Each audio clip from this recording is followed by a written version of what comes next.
বালিয়াড়ি জুড়ে লোকে লোকারণ্য। সাপ্তাহিক ছুটির দিনে প্রিয়জনকে সঙ্গে নিয়ে সমুদ্র বিলাসে মাতোয়ারা পর্যটকরা। পর্যটকদের কেউ ভাসছেন ঢেউয়ের বাজে, আবার কেউ বালুচরে বসে উপভোগ করছেন প্রকৃতির সৌন্দর্য।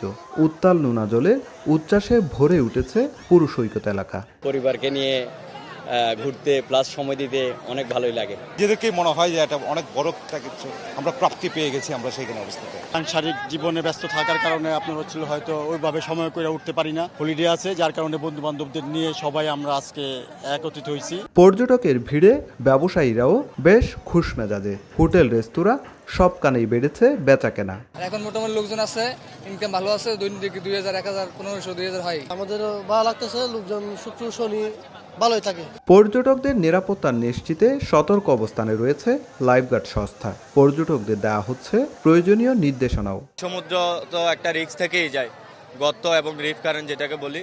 তো সেই জন্য আমরা মানুষদেরকে কিনারে নিয়ে আসতেছি এবং আমাদের এরিয়ার মধ্যে গোসল করার জন্য নির্দেশনা দিচ্ছি। সাপ্তাহিক ছুটি এলেই কক্সবাজারের 5 শতাধিক হোটেল, মোটেল ও রিসোর্টে বাড়ে বুকিং। সুজাউদ্দিন রুবেল, সময় সংবাদ, কক্সবাজার।